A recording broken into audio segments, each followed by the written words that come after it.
Bismillahirrahmanirrahim.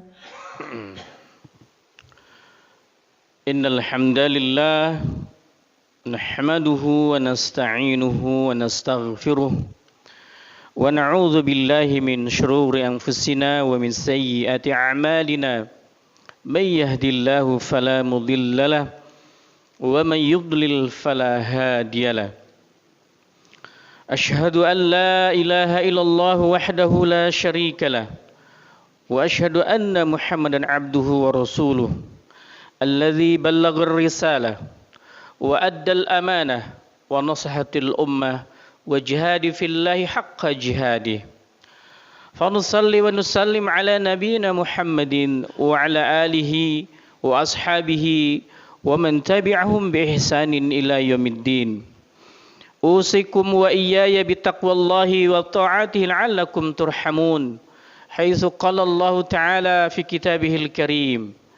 A'udzu billahi minasy syaithanir rajim. Ya ayyuhalladzina amanu taqullaha haqqa tuqatih wa la tamutunna illa wa antum muslimun.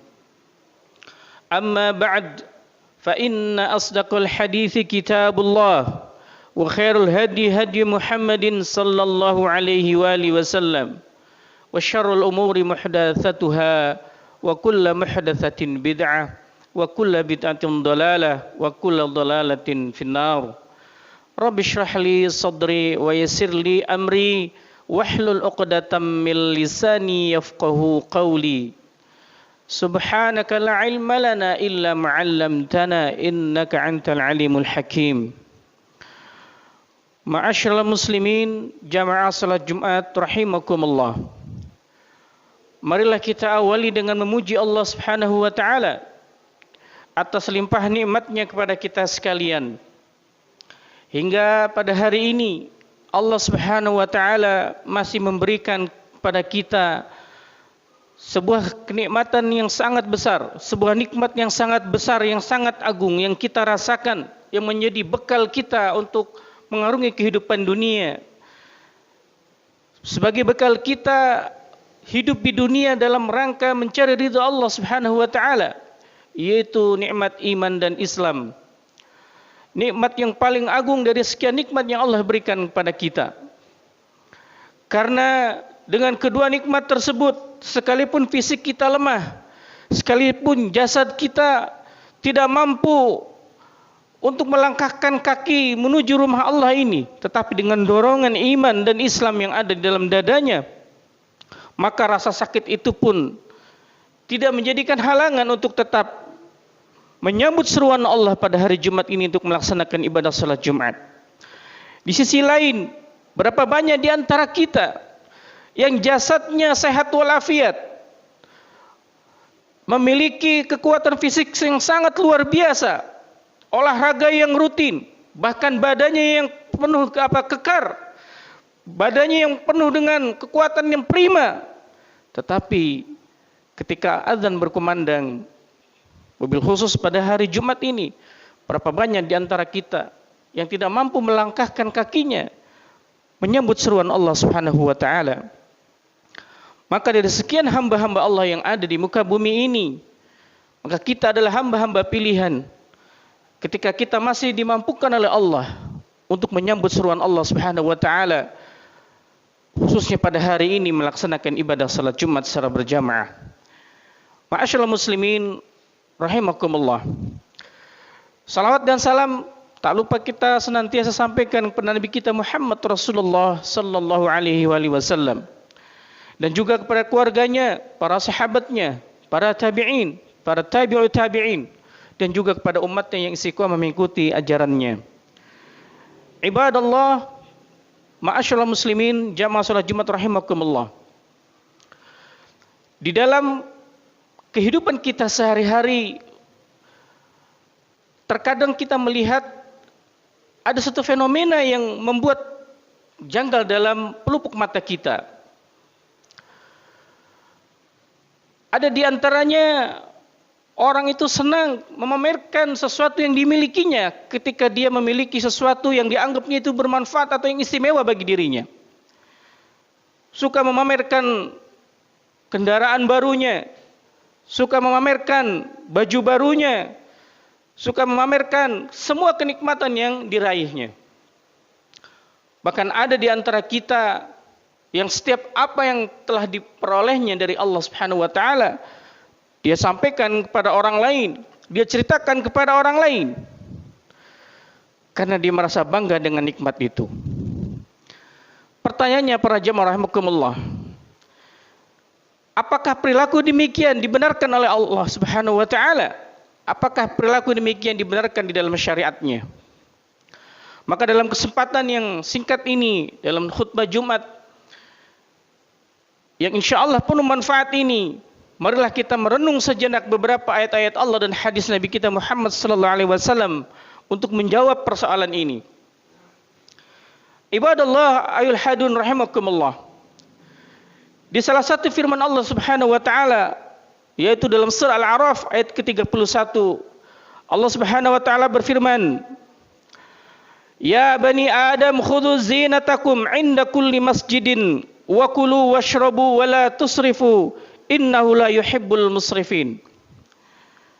Yang artinya, wahai anak cucu Adam, pakailah pakaianmu yang bagus pada setiap memasuki masjid. Makan dan minumlah, tetapi jangan berlebih-lebihan. Sungguh Allah tidak menyukai orang-orang yang berlebih-lebihan. Ma'asyiral muslimin rahimakumullah.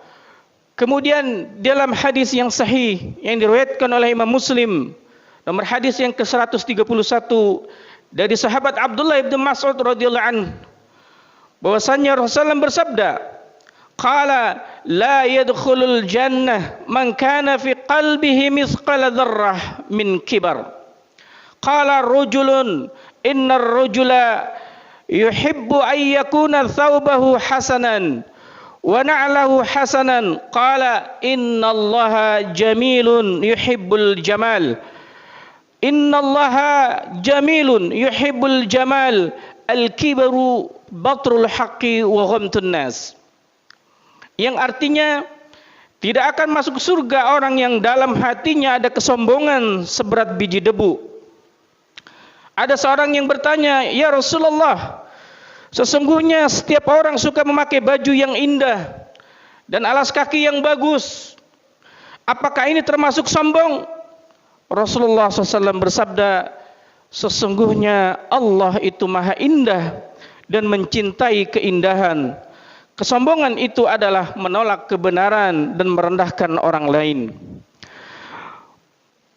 Ma'asyiral muslimin rahimakumullah. Di dalam hadis yang lain juga Nabi kita Muhammad sallallahu alaihi wasallam bersabda dalam riwayat Imam Muslim nomor hadis 1686 yang diriwayatkan oleh Imam At-Tirmidzi dalam hadis 1686, Rasulullah SAW bersabda, "Innallaha thayyibun la yaqbalu illa thayyiban." Allah itu adalah thayyib, baik, tidak akan menerima kecuali yang baik. Ma'asyiral muslimin rahimakumullah.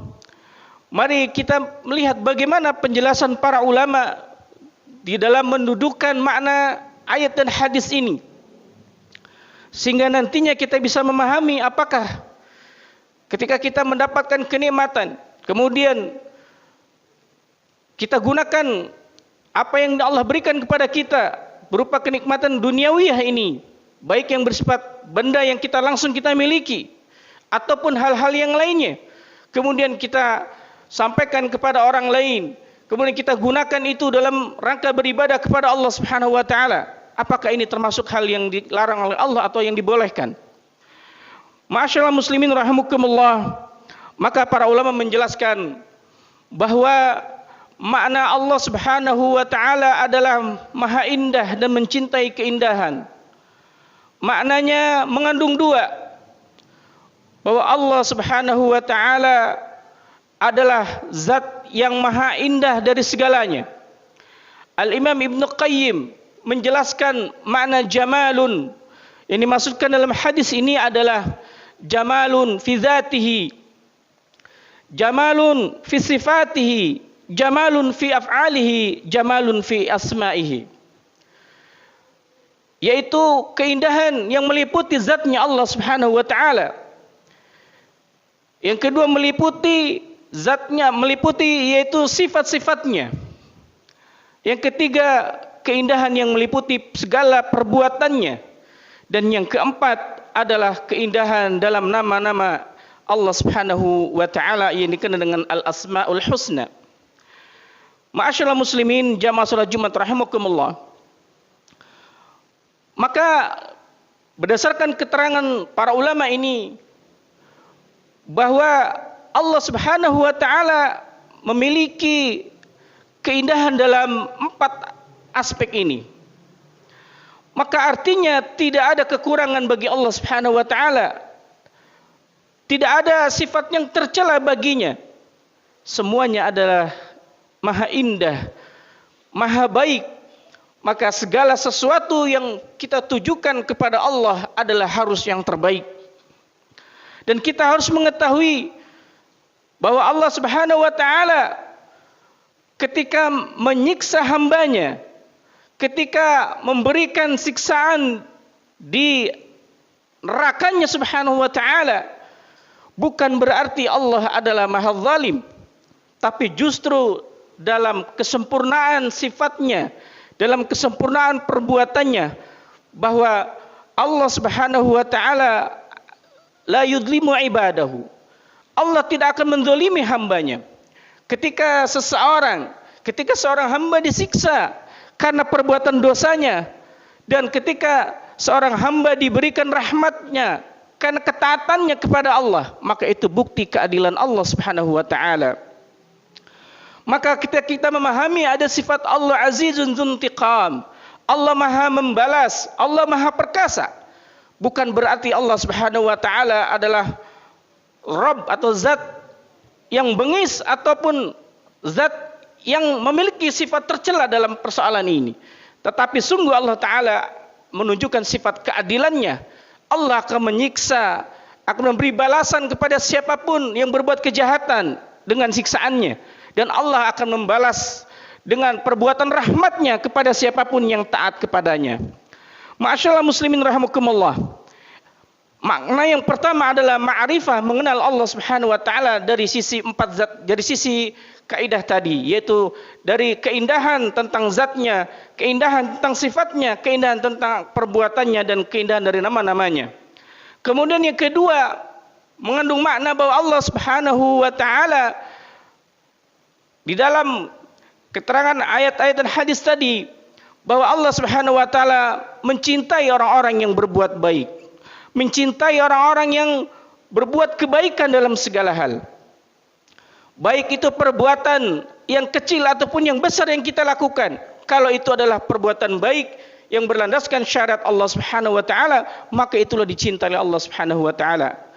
Maka termasuk apabila kita memiliki suatu nikmat yang berupa kehidupan dunia ini, zat-zat ataupun benda-benda yang kita miliki di dunia ini, seperti halnya kita punya mobil, kemudian kita punya baju baru, punya apapun yang sifatnya kehidupan dunia ini, kita boleh gunakan itu untuk ketaatan kepada Allah Subhanahu wa taala.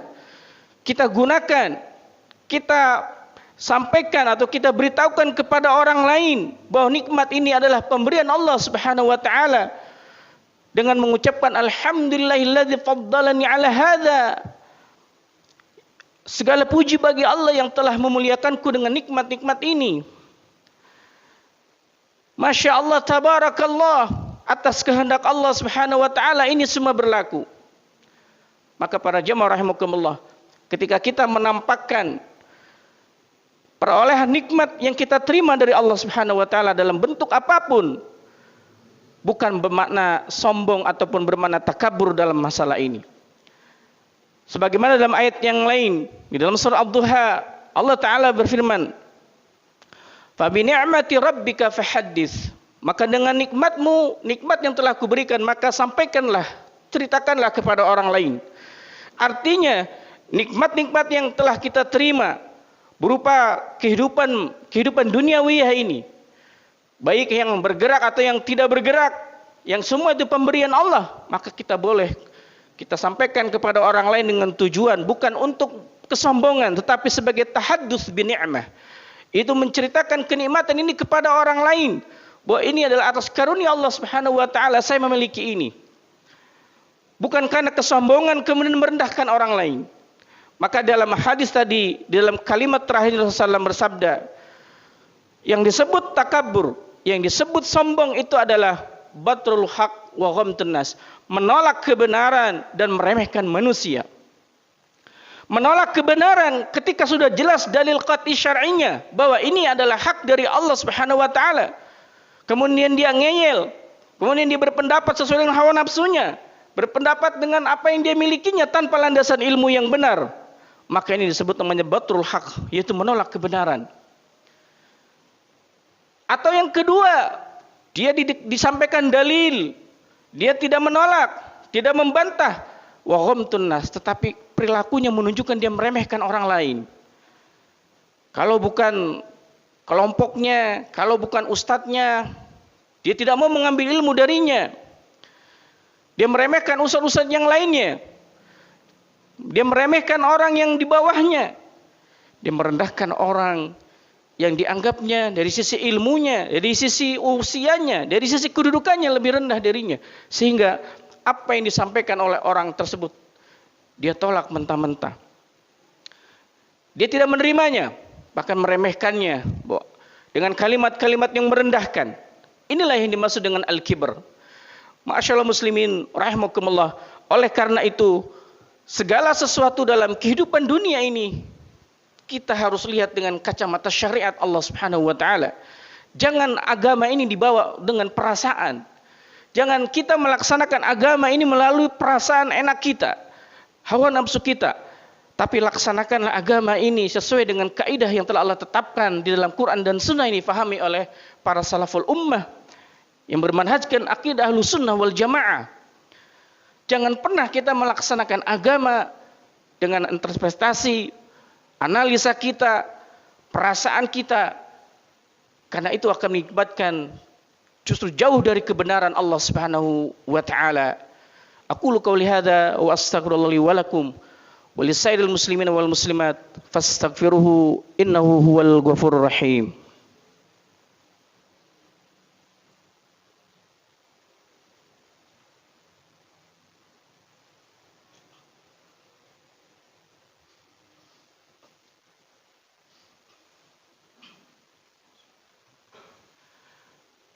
Alhamdulillahi rabbil alamin wal aqibatu lil muttaqina wal udwana illa 'alal zalimin. Asyhadu an la ilaha illallah wahdahu la syarika lah wa asyhadu anna Muhammadan 'abduhu wa rasuluh. Innallaha wa malaikatahu yusholluna 'alan nabi ya ayyuhalladzina amanu shallu 'alaihi wa sallimu taslima. Allahumma ighfiril muslimina wal muslimat al-ahya minhumul amwat innaka samiun qaribun mujibud da'awat. Rabbana la tuzigh qulubana ba'da idh hadaitana wa hab lana min ladunka rahmah innaka antal wahhab. Allahumma arinal haqqa haqqan warzuqna ittiba'ah wa arinal batila batila warzuqna ijtinaba. Rabbana la tu'akhidna in nasina aw akhtana. Rabbana wa la tahmil alaina isran kama hamaltahu ala alladhina min qablina. Rabbana wa la tuhammilna ma la taqata lana bih. Wa'fu 'anna waghfir lana warhamna anta maulana fansurna 'alal qawmil kafirin. Allahumma 'inna 'ala dzikrika wa syukrika wa husni ibadatika.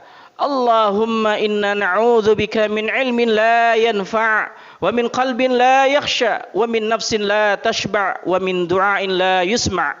Rabbana atina fid dunya hasanah wa fil akhirati hasanatan wa qina adzaban nar wa qina adzaban nar. Subhanaka rabbika rabbil izzati amma yasifun wassalamun alal mursalin walhamdulillahi rabbil alamin. Innallaha ya'murukum bil adli wal ihsan wa ita'idil qurba wa yanha 'anil fahsya'i wal munkar wal baghi ya'idzukum la'allakum tadhakkarun fashkuruhu ala ni'ami yazidkum wa la dzikrullahi akbar.